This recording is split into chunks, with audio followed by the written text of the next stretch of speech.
Assalamualaikum warahmatullahi wabarakatuh dan salam sejahtera buat semua para pelajar yang sedang mengikuti tuition online Perlis Mengaji pada pagi ini. Baik, program ini telah dikuasakan oleh Majlis Agama Islam Negeri Perlis, Jabatan Agama Islam Negeri Perlis, dengan kerjasama Kerajaan Negeri Perlis dan Jabatan Pendidikan Negeri Perlis. Terima kasih di atas peluang dan ruang yang telah diberikan kepada cikgu pada pagi ini untuk meneruskan slot ekonomi. Okey, pada pagi ini cikgu Nur Akilah binti Cik Ismail dari Sekolah Menengah Kebangsaan Datuk Jaafar Hassan ingin berkongsi sedikit teknik menjawab ekonomi yang akan difokuskan kepada kertas 2. Baik, sebelum tu para pelajar digalakkan untuk boleh share live ni supaya nanti lepas habis live kita boleh buat ulang kaji, boleh tengok balik kan. Okey. Dan juga kalau ada sebarang soalan sepanjang slot cikgu berlangsung boleh drop dekat komen, nanti lepas live insya-Allah cikgu boleh reply soalan-soalan. Okey. Baiklah, seterusnya tanpa melengahkan masa, kita teruskan dengan format SPM bagi subjek ekonomi. Baik, seperti semua yang telah sedia maklumlah, ekonomi dahulu dikenali sebagai ekonomi asas. Kemudian pada 2017 namanya telah ditukar menjadi ekonomi. Maka berlakulah sedikit perubahan dalam silibus dan juga dalam format SPM sendiri. Okey, masih lagi ada kertas 1 dan kertas 2. Okey, tengoklah dekat slide. Kertas 1 mengandungi 40 soalan di mana 25 soalan adalah daripada topik tingkatan 4. Okey, maka selebihnya 15 soalan lagi adalah daripada topik tingkatan 5. Okey, ingat tak lagi berapa bab yang ada di dalam tingkatan 5, tingkatan 4? Okey. Ada berapa? 4 sahaja. Okey, 4 bab sahaja yang kamu perlu kuasai, dan tingkatan 5 lagi sikit ada 2 bab sahaja. Jadi keseluruhannya 6 bab sahaja yang kamu perlu kuasai. Okey, masa menjawab dalam masa 1 jam 15 minit. Dan calon perlu betul sekurang-kurangnya 30 soalan untuk markah cemerlang. Okey, kalau kamu target untuk cemerlang ekonomi, nak A+, A ataupun A-, mesti betul sekurang-kurangnya 30 soalan. Okey, kalau untuk lulus, markah lulus mesti betul sekurang-kurangnya 25 soalan daripada 40 soalan lah. Okey, kalau lebih lagi baguslah. Baik, untuk kertas 1 ni cikgu tak fokus banyak sangat sebab kaedah belajar dia kamu hanya perlu mengulang kaji dan mengulang jawab soalan-soalan tahun-tahun lepas, past year question SPM, soalan SPM tahun-tahun lepas, ulang jawab balik soalan yang sama. Okey. Dan juga kertas 1 ni sebenarnya dia berisikolah bila kalau salah maka salahlah, dia tak boleh nak dapatkan markah. Jadi tips yang cikgu boleh kongsikan di sini ialah kamu baca dan fahamkan soalan betul-betul sebab dia ada 4 pilihan jawapan yang seakan-akan sama. Kan, kalau kamu baca jawapan A pun macam betul, B betul, kan, C betul. Jadi dia nak jawapan yang macam mana? Dia nak jawapan yang paling tepat. Okey. Jadi perlunya kamu memahami apa kehendak soalan, gariskan keyword soalan, apa yang dia nak, okey, dan cubalah menjawab dengan baik. Okey. Habis untuk kertas 1. Okey, sekarang cikgu nak fokuskan kepada kertas 2 nah. Baik, secara generalnya kertas 2 ni banyak membantu calon untuk mendapat markah yang banyak. Okey, sebab dia memerlukan kamu menjawab dengan mungkin dengan idea sendiri, okey, cadangan sendiri. Jadi dia lebih bebas berbanding kertas 1 lah. Okey, untuk kertas 2 kamu kena baca dan fahamkan soalan, garis soalan dan cari keyword, okey.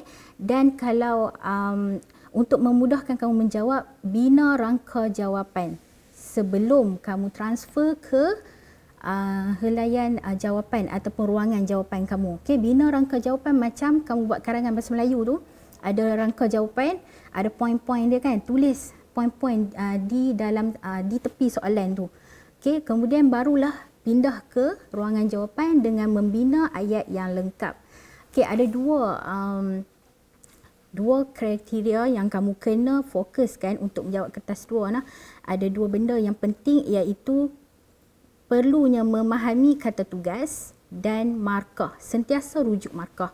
Okey, sebab 2 benda ni dia akan guide kamu untuk menjawab dengan betul dan boleh dapat markah penuh. Okey, cikgu tahu mungkin ramai di sana mengalami masalah yang sama bila kita menjawab. Student cikgu sendiri pun, bila dia mengarang jawapan tu, dia mengarang banyak. Tapi kenapa tiada markah? Ataupun mungkin markah sedikit, satu dua markah, dia tidak mendapat markah penuh. Sebab mungkin kamu gagal memahami kata tugas ataupun kamu menjawab tidak mengikut kehendak soalan. Jadi kata tugas tu yang cikgu akan highlightkan sekejap lagi. Okay, kita akan briefing satu persatu kata tugas. Okey, sebelum tu kita tengok kertas 2, ada 2 bahagian format yang terbaru ni. Ada 2 bahagian, iaitu bahagian A 60 markah, bahagian B 40 markah. Jadi jumlah keseluruhan 100 markah. Bahagian A ada 3 soalan yang kamu wajib jawab. Okey, bila cikgu sebut wajib, maksudnya kena jawab. Okey, cuba untuk menjawab. Terdiri daripada soalan 1, 2 dan 3, dan setiap soalan ada 20 markah. Dan ada 4 pecahan bagi setiap soalan. Okey, 1 ABCD, 2 ABCD. Okey, itu pecahan dia lah. Okey, kemudian bahagian B. Bahagian B ialah soalan pilihan, iaitu kamu perlu memilih 2 dari 4 soalan. 2 soalan sahaja. Okey, nak pilih soalan yang macam mana? Okey, nak pilih soalan pun kena ada teknik dia juga, sebab kamu kena pilih soalan yang dapat bagi kamu banyak markah yang boleh jawab. 2 soalan yang boleh jawab. Okey, nak buat macam mana? Mula-mula sekali baca dulu semua soalan. Soalan 4, 5, 6, 7. Dia takkan ambil masa yang lama, tak sampai 5 minit pun. Ambil masa baca semua dulu, baru kamu tahu soalan mana yang kamu boleh jawab. Okey, dan pilihlah 2 soalan. Ada yang tanya, cikgu nak buat lebih boleh tak cikgu? Okey, boleh kalau ada lebih masa. Kalau tak ada lebih masa, jangan buat yang perlu sahaja. Okey, dan ada pecahan juga, iaitu 4A, 4B, 4C, okay, 5A, 5B, 5C pada setiap soalan lah. Dan nilai setiap soalan 20 markah. Calon keseluruhannya bahagian kertas 2 perlu menjawab 5 soalan lah keseluruhannya dalam masa 2 jam 15 minit. Okey, sekarang kita tengok apa yang kata tugas yang cikgu kata tadi yang perlu kamu faham. Pentingnya kamu memahami kata tugas. Okey, sebab kalau kamu tidak faham kata tugas, boleh mengakibatkan kehilangan markah ataupun kamu gagal dapat markah yang penuh lah. Okey, baik, kita teruskan. Okey, kata tugas yang pertama. Nyatakan, kenal pasti, namakan, tentukan, apakah, takrifkan. Okey, cikgu tahu kamu biasa melihat dalam soalan kan, memang banyak keluar selalunya bahagian A. Bahagian A struktur, okey, dan disediakan ruangan jawapan. Okey, ada yang tanya, cikgu boleh ke tulis dalam bentuk point? Okey, jawapannya boleh. Okey, boleh sebab ruangan jawapan yang disediakan tu sedikit saja. Okey, kalau nak buat esei pun boleh, tapi pastikan kalau nak buat dalam bentuk point, nak jawab dalam bentuk point untuk bahagian A, pastikan kamu menulis dalam ayat yang lengkap. Okey, ayat yang lengkap, jangan ayat yang tergantung. Sebab kalau ayat yang tergantung, pemeriksa gagal untuk faham jawapan kamu, maka berlakulah kehilangan markah. Okey, sayang lah. Okey, untuk kata tugas yang pertama, pastikan jawapan kamu mengandungi fakta sahaja, tiada huraian. Okey, kalau kamu buat juga huraian, tiada markah lah akan diberikan. Okey, fakta dan minta huraikan. Calon perlu beri alasan berdasarkan markah. Okey, tengok contoh soalan.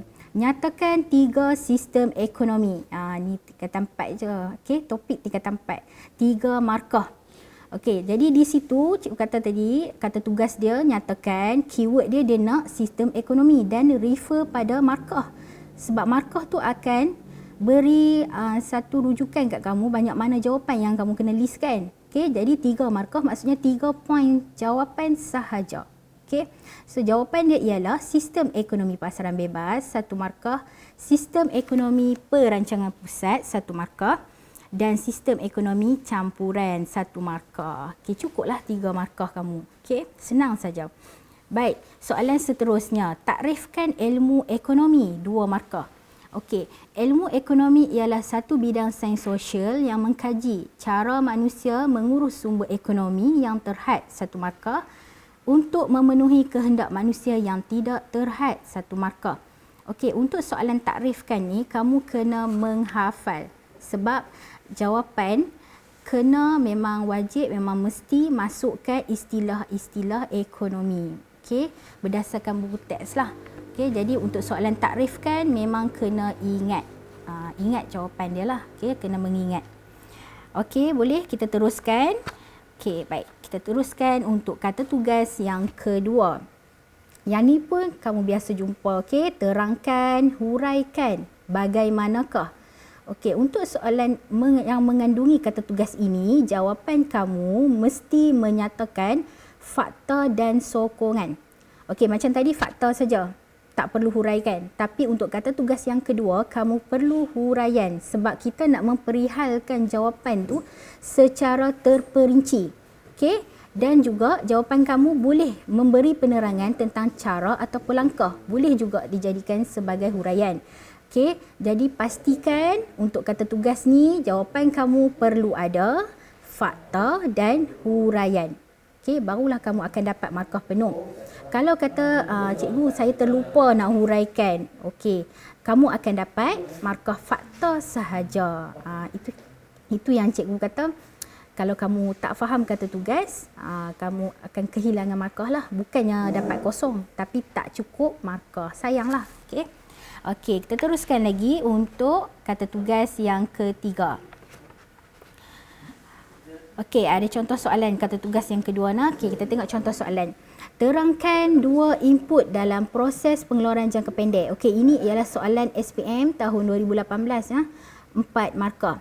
Okey, nampak nak jawapan, contoh jawapan. Perlu menyatakan fakta, iaitu fakta dia ialah input tetap 1 markah. Dan huraikan berdasarkan fakta tersebut. Okey, kuantiti input tetap atau tidak berubah pada sebarang perubahan output 1 markah. Input wujud walaupun output sifar 1 markah. Dan contoh mesin bangunan kilang ataupun tanah 1 markah. Salah satu je lah contoh ni. Okey, kamu tengok markah dia adalah 4 markah. Jadi 4 markah tu dia akan, kita boleh agak berapa banyak fakta dan huraian yang kita perlu buat. Okey, kalau 4 markah maksudnya kamu kena sediakan 2 fakta dan 2 huraian. Kalau 6 markah, 3 fakta, 3 huraian. Kalau 8 markah, 4 fakta, 4 huraian. Okey. Jadi kamu boleh agaklah jawapan dia. Baik, fakta yang kedua, input berubah 1 markah. Okey, huraiannya kuantiti input berubah mengikut tingkat output 1 markah. Input tidak wujud pada tingkat output sifar 1 markah dan contoh bahan mentah ataupun buruh 1 markah. Okey, sebenarnya jawapan yang cikgu beri ni lebih daripada 4 markah. Tapi maksimum yang kamu perlu jawab ialah 4 markah sahaja. Okey. Baik, contoh boleh dijadikan sebagai huraian. Okey, kalau kamu tak ingat maksud, tak ingat ciri-ciri, boleh senaraikanlah contoh yang kamu ingat dan perlu betul lah. Perlu sesuai lah berdasarkan fakta tersebut. Okey. Dan satu lagi, fakta tidak boleh diubah namanya nah. Kalau fakta dia input tetap lah. Kamu tak boleh ubah nama lain sebab fakta tidak boleh diubah. Huraian boleh buat ayat sendiri. Okey, berdasarkan fakta. Baik. Okey, kita teruskan untuk kata tugas yang ketiga. Jelaskan. Okey, jelaskan ni dia lebih mendalam daripada kata tugas yang kedua. Okey, penerangan dia lebih terperinci. Okey, memberi penerangan tentang sesuatu dengan sokongan supaya mudah difahami. Dalam jawapan kamu perlu ada fakta, perlu ada huraian dan contoh. Penerangan dibuat dalam satu ayat sahaja. Okey, penerangan dibuat secara terperinci. Okey, untuk lebih faham kita try jawab soalan ni. Masih lagi soalan SPM tahun 2018. Maklumat berikut berkaitan dengan pendapatan individu. Okey, masih lagi topik tingkatan 4 lah. Sebahagian besar individu di Malaysia memperoleh pendapatan dalam bentuk upah melalui kerjaya yang diceburi. Jelaskan pendapatan tersebut. 4 markah. Okey, keyword dia di sini ialah pendapatan individu. Pendapatan individu, kalau kamu ingat, banyak jenis pendapatan individu kan. Kita ada upah, kita ada faedah, ada sewa, ada untung, bayaran pindahan, dividen, faedah, banyak. Tapi soalan nak upah. Jadi, kamu perlu menceritakan tentang upah sahaja. Lain pada tu tidak akan diterima. Kemudian tengok markah. Berapa markah? 4 markah. Jadi, perlu ada berapa poin? Okey, betul, 4 poin. Jawapan yang perlu kamu jelaskan. Okey. Baik, contoh jawapan, upah diperoleh oleh individu yang bekerja dengan orang lain atau majikan. Okey, beri contoh. Contohnya ialah guru. Upah ialah ganjaran terhadap faktor pengeluaran buruh yang menyumbang tenaga mental dan fizikal dalam proses pengeluaran. Majikan membayar upah sebagai ganjaran. Upah dibayar mengikut jam, bilangan hari bekerja, output yang dihasilkan. Selain itu, upah berbeza mengikut kelayakan akademik, pengalaman, kemahiran dan sebagainya. Okey, yang cikgu highlight merah tu adalah markahnya di situ. Okey, kalau kamu tengok lebihlah poin yang diberikan lebih. So, maksimum markah ialah 4 markah. Okey, boleh setakat ni? Okey, jom kita teruskan lagi. Untuk kata tugas yang keempat. Okey, kata tugas yang keempat ni pun memang sentiasa ada dalam soalan SPM, okey, iaitu perbezaan. Untuk kata tugas perbezaan, kamu boleh memilih untuk menjawab dalam bentuk esei ataupun jadual. Okey, kalau kamu memilih untuk menjawab dalam bentuk esei, pastikan jawapan kamu ditulis dalam satu perenggan dan mengandungi satu perbezaan. Dan mesti menggunakan penanda wacana yang menunjukkan perbezaan. Contohnya tetapi, manakala ataupun sebaliknya. Okey? Okey, kalau ada student cikgu pun tanya, kalau terlupa nak letak manakala tetapi sebaliknya macam mana? Okey, jawapan dia kamu akan kehilangan markah sebab kita tak nampak perbezaan dekat situ. Okay. So risiko dia di situlah. Jadi make sure jangan careless. Masukkan penanda wacana kalau kamu nak jawab dalam bentuk esei. Okey. Cara yang kedua, okey, kalau asa cara yang pertama kamu tidak selesa, kamu boleh gunakan cara kedua iaitu dengan menggunakan jadual. Jadual perbezaan mesti ditulis dalam ayat yang lengkap. Okey, macam cikgu jelaskan tadi. Setiap jawapan kamu mesti dalam ayat yang lengkap supaya pemeriksa faham berlakunya perbezaan dekat situ. Okey, buat dalam bentuk jadual sahaja. Okey, kita tengok contoh soalan. Jelaskan perbezaan antara faktor pengeluaran buruh dan usahawan, 4 markah. Okey, keyword dia apa? Dia nak apa? Dia nak perbezaan antara buruh dan usahawan. Okey, tengok markah. Markah macam cikgu kata tadi, markah yang akan guide kamu. Berapa poin yang kamu akan jawab. Okey, kalau 4 markah maksudnya kamu kena senaraikan 2 perbezaan. Kalau 6 markah, 3 perbezaan. Kalau 8 markah, 4 perbezaan. Okey, jadi macam tu cara nak agak berapa banyak jawapan yang kamu kena tulis. Okey, kita tengok contoh jawapan dalam bentuk esei. Buruh ialah sumbangan tenaga manusia dari segi fizikal atau mental dalam proses pengeluaran, manakala usahawan ialah individu yang menggabungkan dan menyelaraskan faktor pengeluaran lain untuk mengeluarkan barang dan perkhidmatan. 2 markah dalam satu ayat. Okey, nampak nah yang cikgu highlightkan di situ manakala. Jadi manakala tu telah menunjukkan perbezaan. Yang kedua, ganjaran terhadap buruh ialah upah. Manakala ganjaran terhadap usahawan ialah untung. 2 markah. Okey. Make sure kamu jangan lupa penanda wacana. Atau boleh juga jawab dalam bentuk jadual. Okey, dalam bentuk jadual kamu hanya buat jadual dan masukkan apa yang kita nak bezakan, iaitu buruh dan usahawan. Kemudian kamu bezakan dari segi ciri. Tulis dalam ayat yang lengkap. Okey, 1 markah untuk buruh dan usahawan, 1 markah. Kemudian bezakan ciri yang kedua sebab dia 4 markah. Okey, terus dapat markah 4 markah. Jadi kalau tanya pendapat cikgu yang mana lebih senang, cikgu lebih suka pelajar-pelajar cikgu jawab dalam bentuk jadual. Okey, sebab lebih menjimatkan masa dan juga mengurangkan risiko untuk melakukan kesilapan lah berbanding esei. Tapi ikutlah keselesaan masing-masing. Okey. Baik, kita teruskan lagi dengan kata tugas yang kelima, perbandingan. Okey, yang ni ramai yang salah faham. Dia salah faham sebab apa? Dia diingat sama. Perbezaan dan perbandingan tu sama je cikgu, tak. Okey, sebenarnya tak sama, cara jawab dia berbeza. Okey, perbandingan perlu ada persamaan. Okey, kamu kena senaraikan paling kurang pun 1. Carilah 1 persamaan ataupun 2 isi, ikut markah nah, rujuk markah. Dan di bawahnya perlu menyenaraikan juga perbezaan. Jadi ada 2 di sini. Kalau kata tugas perbandingan, mesti ada persamaan dan mesti ada perbezaan. Mesti ada kedua-duanya untuk mendapat markah penuh. Kalau tertinggal persamaan, tak dapat kosong, tapi tak cukup markah. Okey, kalau markah 5 markah, kamu akan dapat 3 ataupun 4 sajalah. Okey, dia tidak memenuhi syarat kata tugas yang kelima. Jadi kamu kena ingatlah. Okey, perlu ada persamaan. Okey, kita tengok contoh soalan. Okey.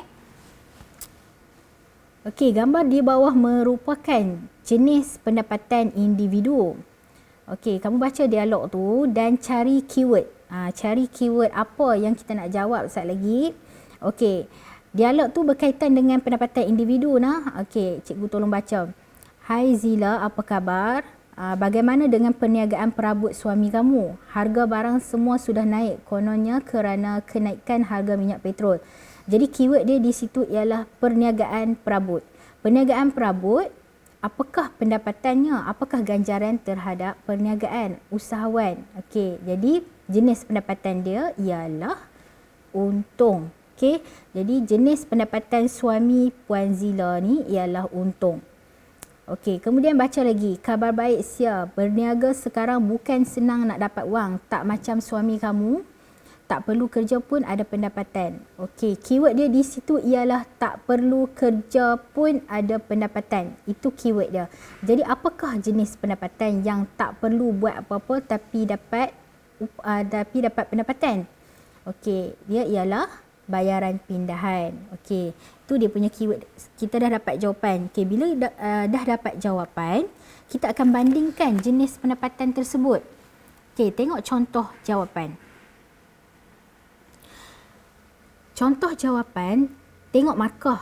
Okey, 5 markah. Maksudnya, perlu ada sekurang-kurangnya 1 persamaan dan 2 perbezaan. Okey, di sini contohnya. Persamaan dia kedua-duanya. Mesti ada ayat kedua-duanya. Sebab kita nak menceritakan berlakunya persamaan dekat situ. Jadi kena guna perkataan kedua-duanya merupakan pendapatan individu. Okey, 1 markah. Di bawah terus buat perbezaan. Nak buat perbezaan ikut cara cikgu bagi tahu tadi. Kamu nak jawab bentuk esei boleh. Nak buat jadual pun boleh. Jadi cikgu pilih untuk buat jadual. Jadi kita bezakan. Suami Puan Sia tadi kita dah dapatkan keyword dia ialah bayaran pindahan. Jadi kita buat dalam ayat yang lengkap. Pendapatan yang diperoleh ialah bayaran pindahan, 1 markah. Suami Puan Zila, pendapatan yang diperoleh ialah untung, 1 markah. Perbezaan yang kedua, pendapatan suami Puan Sia tidak produktif. Okey, sebab bayaran pindahan kan. Kemudian yang kedua, suami Puan Zila, pendapatannya ialah pendapatan yang produktif, 1 markah. Jadi cukuplah 5 markah. Okey, kata tugas yang keenam.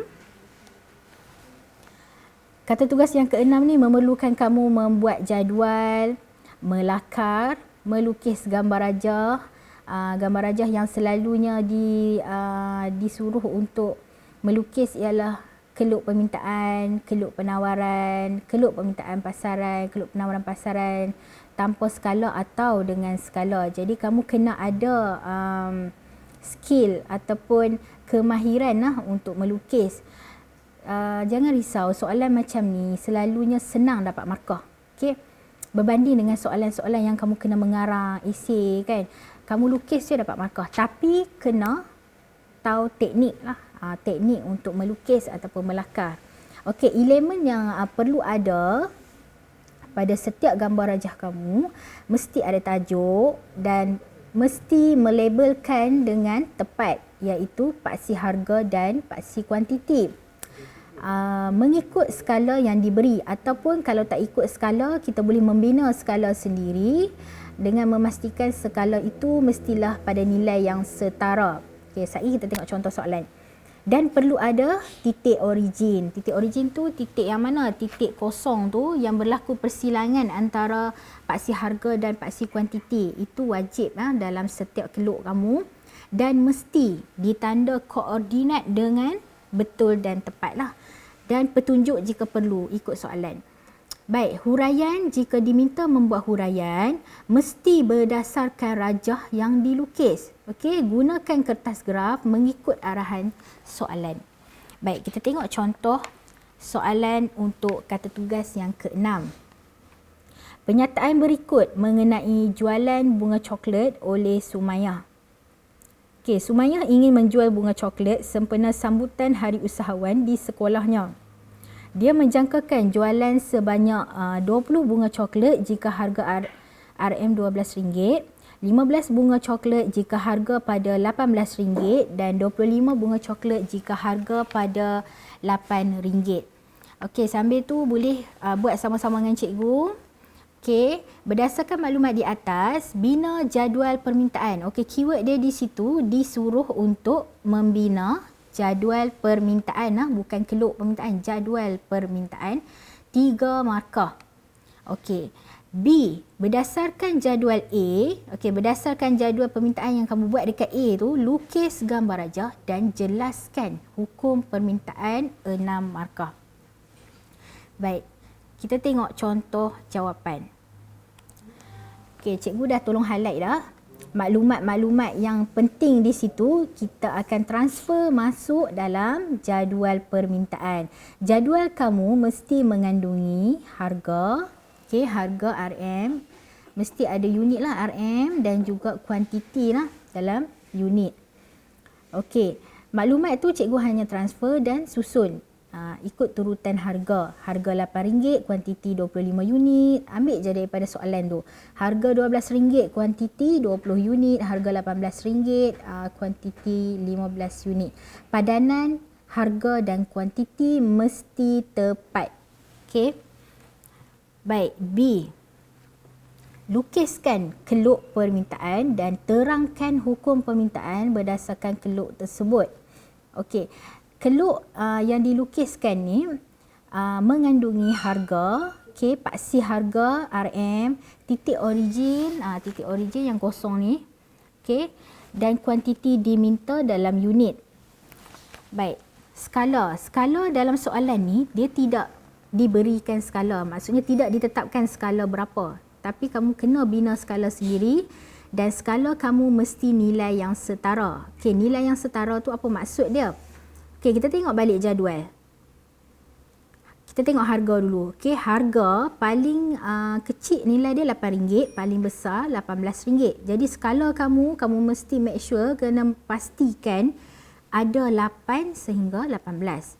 Okey, jadi cikgu gunakan nilai gandaan 5. Jadi bila kamu nak membina paksi kamu, kena guna gandaan 5 lah. 5, 10, 15, 20. Itu maksud dia nilai yang setara.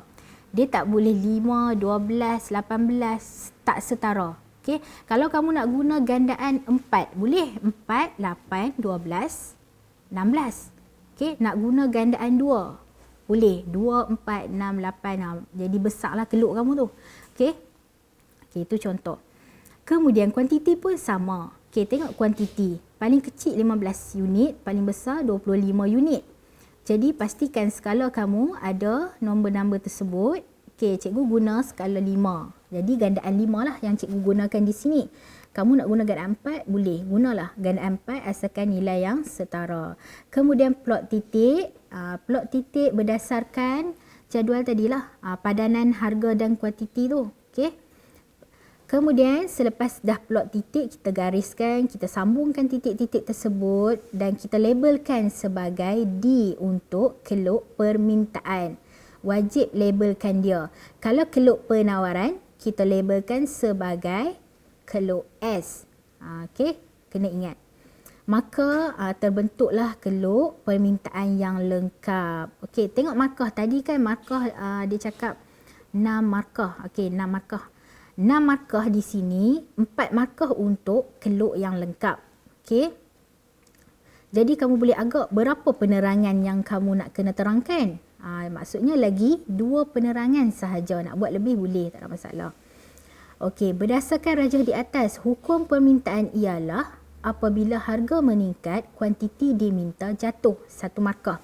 Atau sebaliknya. Sebaliknya tu terbalikkanlah, harga menurun, kuantiti diminta meningkat. Salah satu saja nah.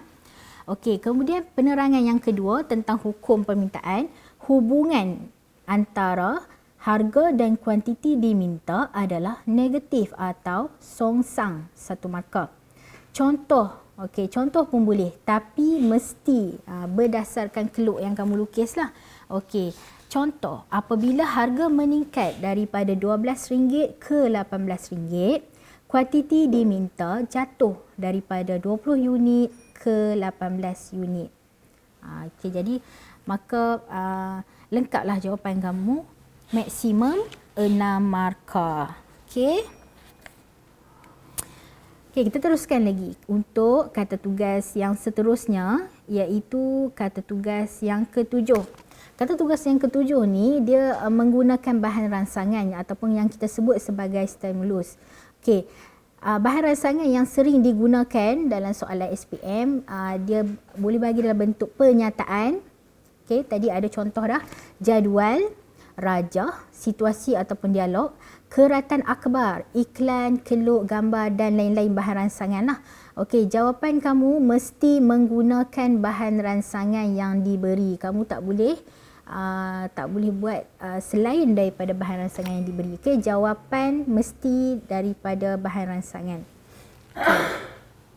Jadi tengok contoh soalan untuk kata tugas yang ke-7. Baik, perbualan di bawah menunjukkan masalah ekonomi yang dihadapi oleh sesebuah keluarga. Okey, baca sama-sama. Mak, boleh belikan Fatin kasut baru dan baju baru untuk menyambut hari raya. Okey, mak dia cakap, mak tidak ada wang yang mencukupi untuk membeli kedua-dua barang itu. Mak belikan Fatin kasut baru dahulu. Okey, soalan. Terangkan cara penyelesaian masalah ekonomi oleh keluarga tersebut. Okey, untuk masalah ekonomi ni, bab 1 tingkatan 4, sebuah keluarga tu ialah, unit ekonominya ialah isi rumah. Jadi kamu kena jawab masalah ekonomi yang dihadapi oleh isi rumah tersebut. Okey, tengok kata tugas dia. Kata tugas dia terangkan. Okey, ingat tak? Terangkan tadi, kata tugas yang kedua perlu ada fakta dan huraian. Okey, dalam jawapan kamu. Tengok markah, 5 markah. Jadi kamu kena senaraikan 5 poin lah untuk dapat markah. Okey, kita tengok jawapan. Masalah ekonomi yang dihadapi oleh isi rumah. Okey, fakta dia di situ. Kekurangan, 1 markah untuk fakta. Huraikan dia. Okey, isi rumah, kekurangan wang ataupun pendapatan, 1 markah. Pilihan, itu adalah fakta yang kedua, 1 markah. Huraikan, isi rumah perlu membuat pilihan untuk memaksimumkan kepuasan, 1 markah. Ataupun kamu boleh ambil terus daripada bahan rangsangan tadi. Okey, dalam bahan rangsangan tadi Mak Fatin tu dah pilih dah dia nak beli apa. Dia nak beli kasut baharu. Okey, jadi masukkan sebagai jawapan kamu. Ibunya telah memilih membeli kasut dahulu. 1 markah pun boleh diterima sebagai jawapan. Okey. Dan fakta yang ketiga ialah kos lepas. 1 markah. Kos lepas ialah barang kedua terbaik yang terpaksa dilepaskan. 1 markah. Atau berikan contoh berdasarkan bahan rangsangan tadi. Ibu telah memilih kasut, maka kos lepasnya ialah baju baru. 1 markah.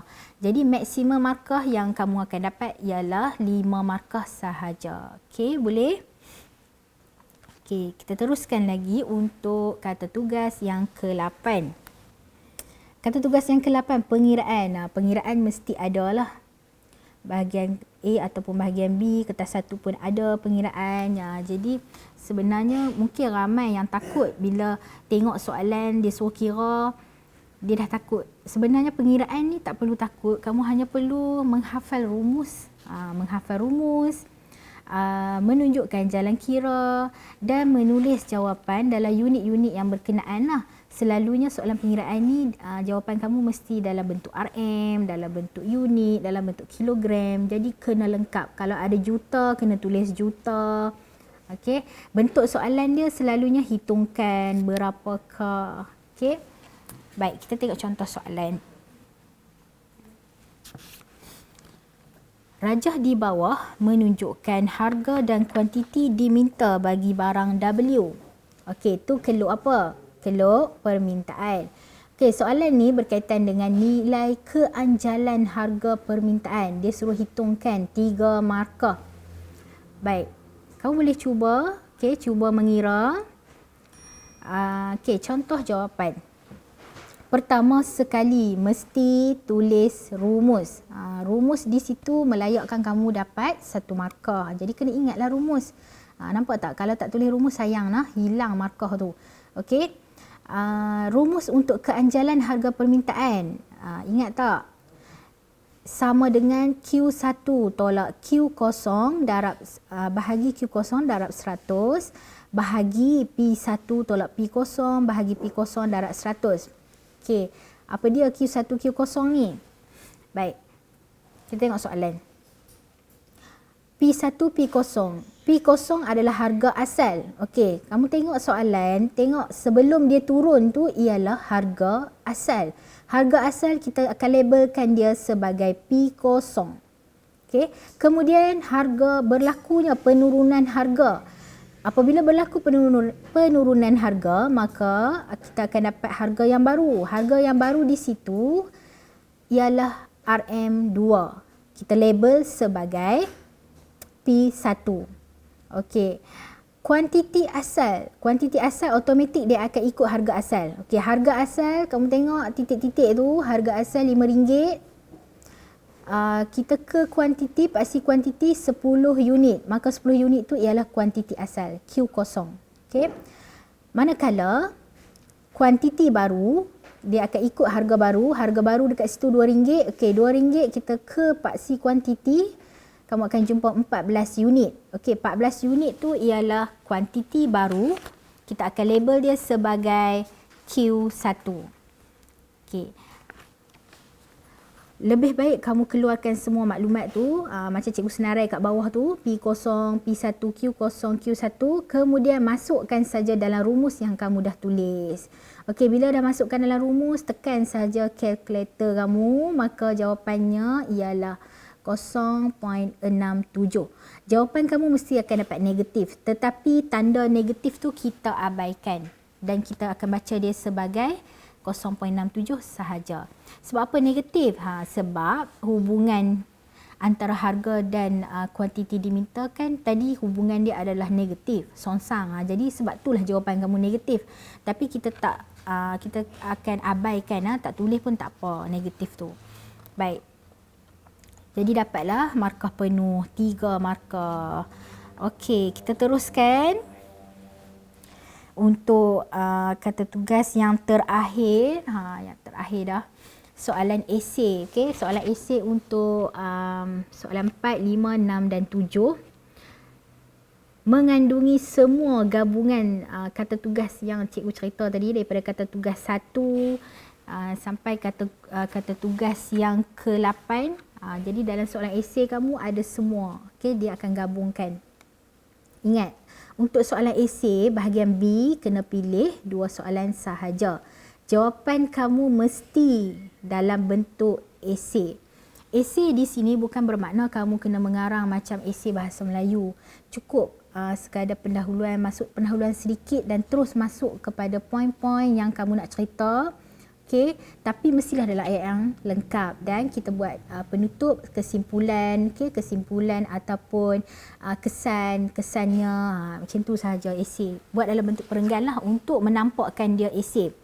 Okey, gabungan topik tingkatan 4 dan 5 mengandungi soalan KBAT, kemahiran berfikir aras tinggi, yang memerlukan kamu berfikir untuk menyelesaikan isu dan boleh mencadangkan tindakan-tindakan yang sewajarnya ikut soalan, dan memerlukan kamu mengaplikasikan kemahiran yang ada, dan kamu mesti berupaya untuk menghurai yang dengan lebih mendalam.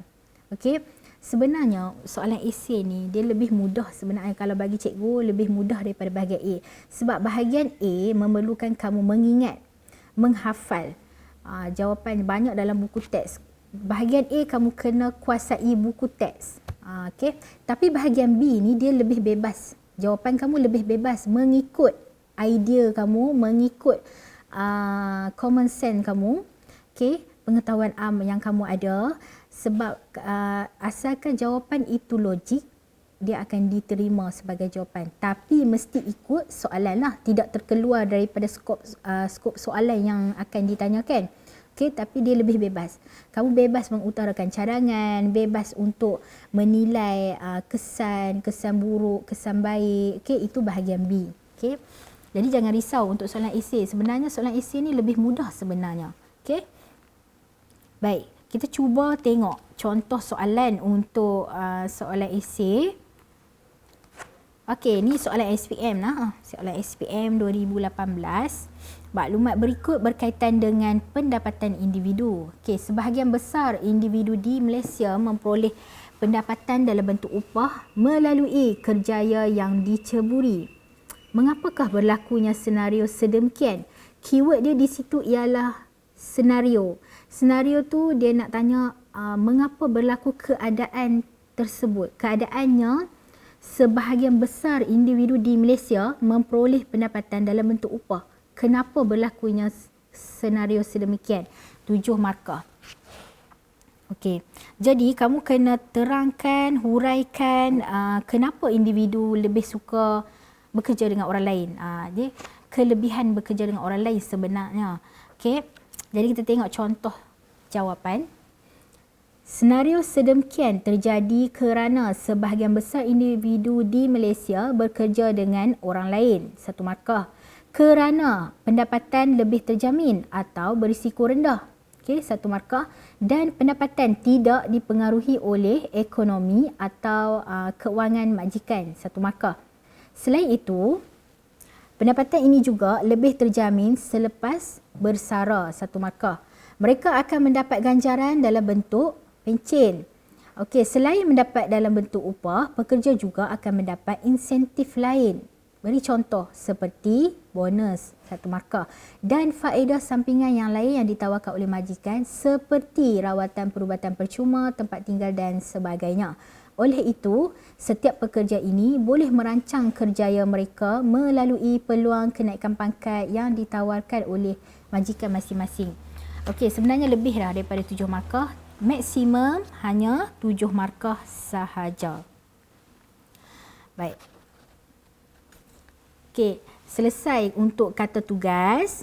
Seterusnya ada sedikit tips menjawab dan kaedah belajar yang cikgu nak kongsikan bersama kamu semua.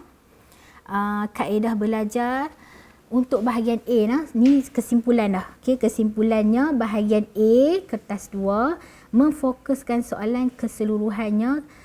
Kamu perlu banyak mengingati, menghafal, memahami aplikasi dan berupaya menyelesaikan situasi biasa dan baharu. Semua topik adalah daripada tingkatan 4 dan 5. Kamu kena fokus kepada mengingati konsep, mengingati istilah, ingat ciri-ciri, ingat faktor dan juga ingat rumus. Okey, memahami dan membuat jadual. Boleh melukis rajah yang lengkap, tepat dan betul. Pembentukan keluk tepat dan betul, membuat pengiraan dengan tepat dan betul. Itulah bahagian A yang kamu kena kuasai untuk mendapatkan markah yang baik. Okey. Seterusnya, bahagian B, secara keseluruhannya kamu mesti memahami, memerlukan kemahiran untuk memahami, menyelesaikan situasi biasa dan baharu, berupaya untuk menganalisis, membanding beza, boleh menilai kesan baik, kesan buruk, boleh beri alasan, boleh buat rumusan yang baik dan mampu untuk membuat pengiraan ataupun kuantitatif. Okey, cara tulis dia dalam bentuk esei. Okey, maka berakhirlah slot cikgu pada hari ini untuk teknik menjawab ekonomi. Sebelum tu, cikgu ingin kongsikan sedikit satu kata-kata motivasi, iaitu jangan pernah takut untuk gagal, tapi takutlah jika tak mahu mencuba dan berusaha. Maksudnya, kamu kena berusaha untuk mendapatkan keputusan yang baik. Baik, cikgu ingin mengucapkan terima kasih kepada semua pelajar yang mengikuti live cikgu daripada mula sampai akhir, dan cikgu doakan kamu semua boleh menjawab soalan SPM pada tahun hadapan dengan baik dan boleh mengaplikasikan teknik-teknik yang cikgu dah kongsikan bersama kamu. InsyaAllah semuanya akan mendapat keputusan yang cemerlang dalam ekonomi SPM. Baik, stay at home. Terima kasih kepada semua frontliner dan juga jaga diri kamu. Sekian, terima kasih. Assalamualaikum warahmatullahi wabarakatuh.